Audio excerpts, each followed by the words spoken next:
Hi, this video is about painting autumn leaves or foliage in watercolor. This painting process is actually a sequel to the first video that I posted last week. So those who have watched my first video would clearly understand what I mean, and for those who have missed my first video, I'll leave the link above. Anyway, in these two videos, we'll be completely painting two different sets of foliage. So in this video, I will be painting the remaining three foliage that I have collected from my stroll in the park. So basically materials and the color palettes are going to be the same as in the video of part 1. And if you watch till the end, there'll be some bonus tips that I'll be sharing in this video. So similar to the part 1, I have pre-sketched my leaves and pre-wet the first leaf that I'm going to paint with clean water before I start painting it with a wash of Indian yellow. So I believe this is from a maple tree genus which is native to Europe, and if you remember from my part 1 video, this is a tree where I collected the leaf from.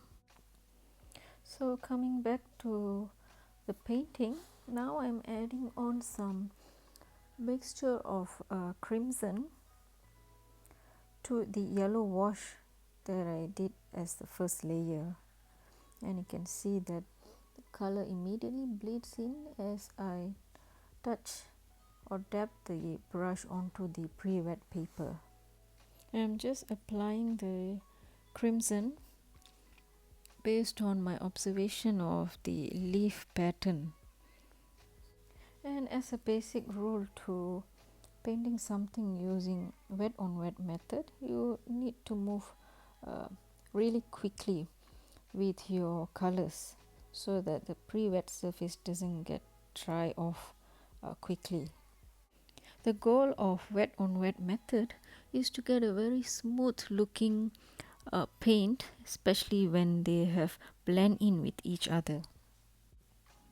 And moving on with the third color mix, which is actually a mixture of ruby red and some black to get a burgundy.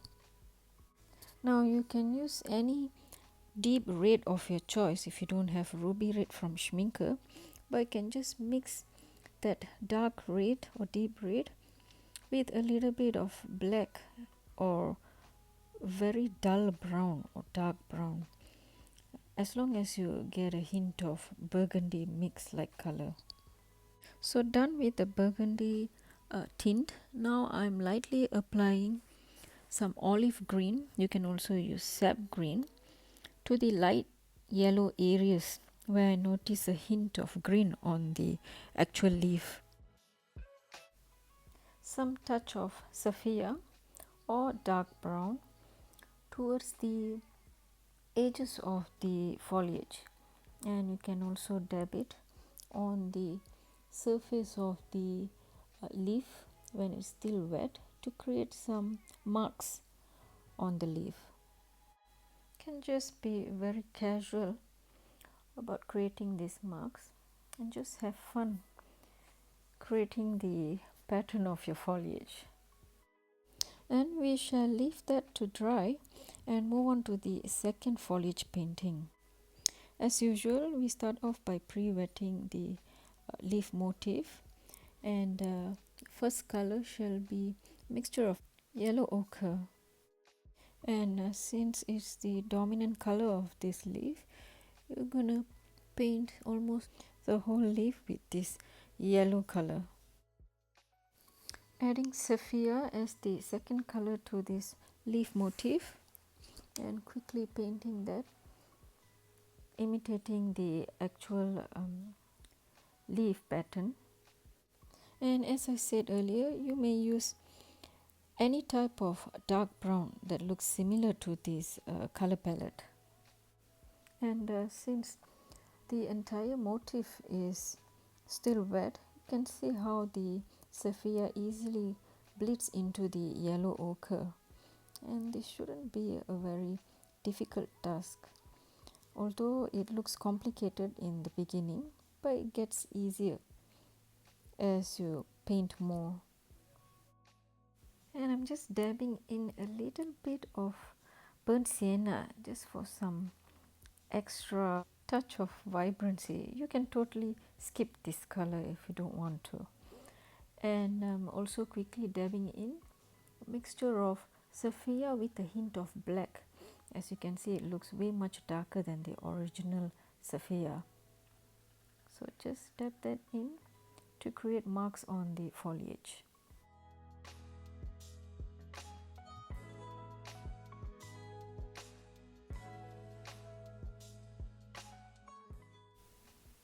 Once done with the marks, I'm just lightly painting in the olive green that I used for the first leaf as well.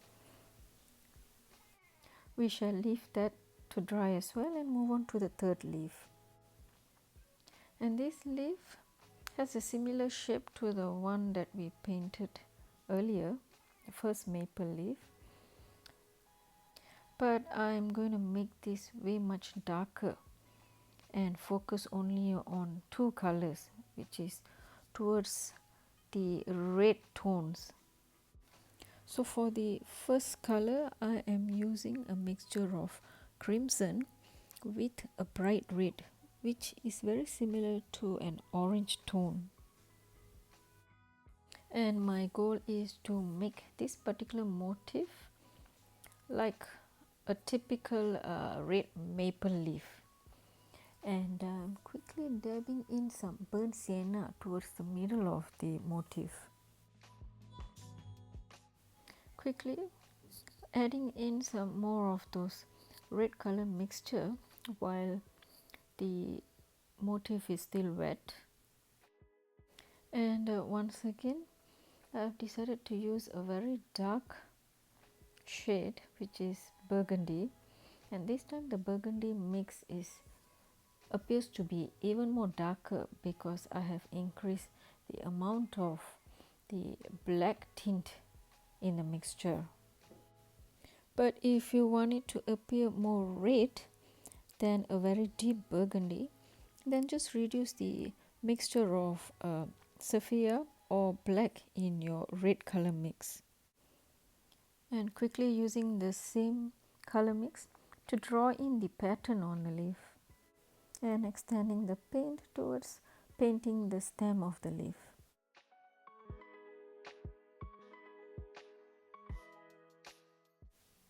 And once again, make some marks on your leaf by dabbing in a darker mix paint, which is sapphire and a hint of black, and just randomly drop in those colors. I just can't ignore how this color combination on this leaf works out really well. Do you agree with me? Now moving back to the first leaf that we have painted, and it's completely dry now, and looking at the result of the painting, I must say I'm quite satisfied with how the pattern on the leaf and color combination has turned out to be. It's just that it needs a little bit of touch up. So I've started to paint the leaf stem and the veins on the leaf using a script brush.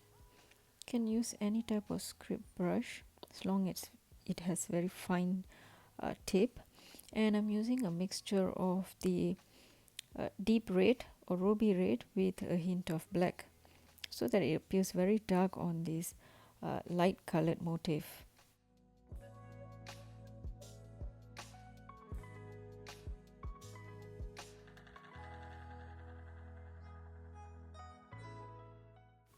So just randomly painting in the finer veins using the same script brush and color mix.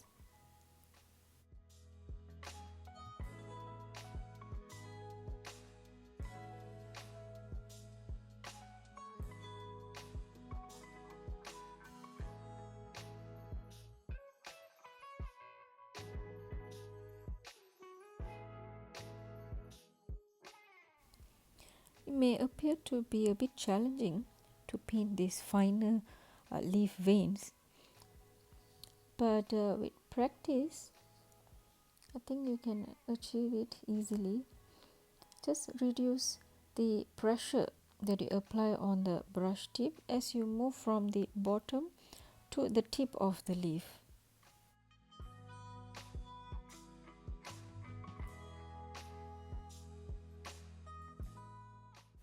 So moving on to the second leaf, which has also dried completely, and I have started painting the stem and the veins on the leaf using the same script brush. And for the color mix, I am using Sapphire with a hint of black to paint the vein of these leaves, simply because this is a darker colored foliage. And since the veins are not very strong on this leaf type, so I am also painting it in a way where I leave spaces in between, and it's not a very symmetrical looking or complete looking veins on the leaf. Unlike the first leaf that I painted, it was fully painted with the veins.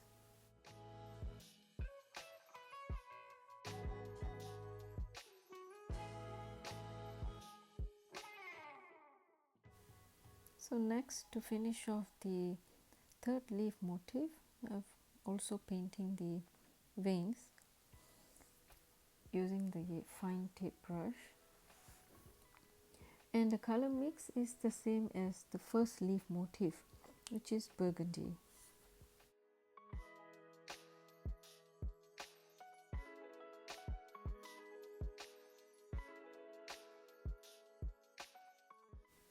And since the pattern on this leaf is similar to the first leaf motif, whereby the veins are quite symmetrical and very noticeable, so I'm going to paint the same manner for this leaf.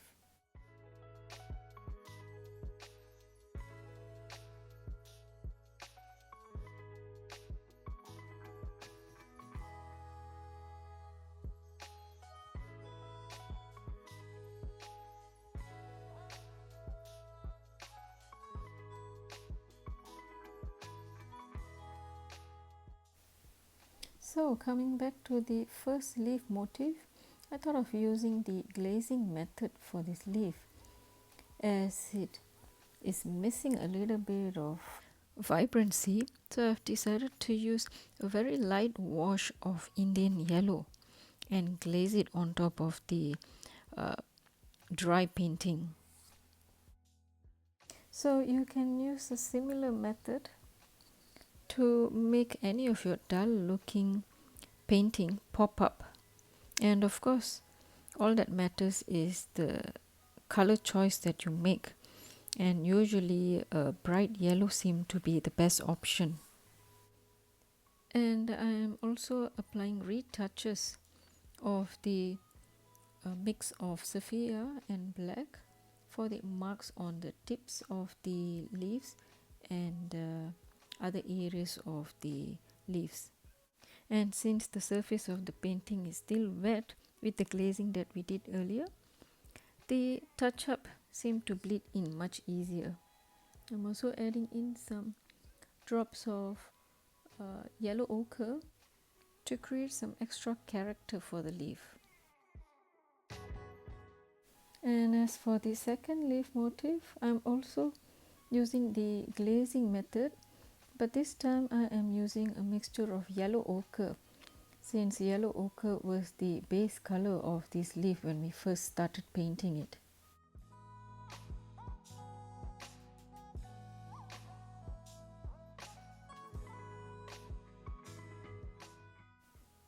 And to add some character to this leaf, I am lifting some pigment from the wet surface of the painting using a damp brush. And it shouldn't be wet, it should be a damp brush, so that you can easily lift up some pigments. I noticed that the original leaf has got some faded pattern, so I thought this would be the best way to create the same look. So take note, if you use a very wet brush instead of damp, you will be creating water loops instead of lifting out the pigments. Now time for bonus tip. Earlier I decided only to paint 7 foliage, but once I was done with the painting, I decided to make an additional foliage painting with a brighter pigment and experimenting a technique that would create some unique pattern on the leaf motif. And the color that I used for this leaf painting was a plain bright red as the first color, followed by crimson, which I painted towards the middle of the motif. I'm not sure what plant or which plant was this leaf from, but it was one of my collections that I did. It's a very bright and beautiful looking leaf or plant, quite commonly seen in Europe. It's just that I am unaware of the plant's name.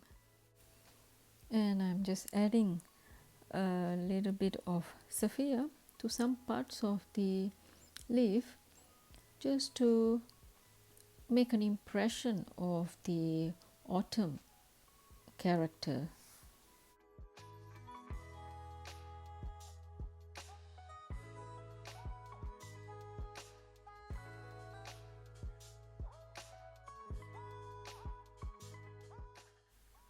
And now for the experiment part of this painting, I'm simply spraying some clean water using a very small spray bottle towards the painting while it's still wet.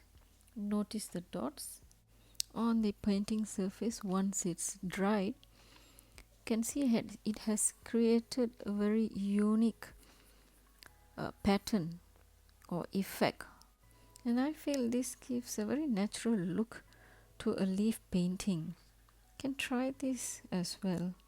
Since it was not a difficult task, so just spray it on and look at the magic that happens. And with this, I end my foliage painting tutorial. So I hope you find this video helpful and educational, and I wish that you will pick up those watercolor brushes and attempt painting while the autumn is still around, and have fun. So if you haven't subscribed to my channel, do subscribe, and also hit on the bell icon to get notification on my latest videos posts. So see you again. Bye.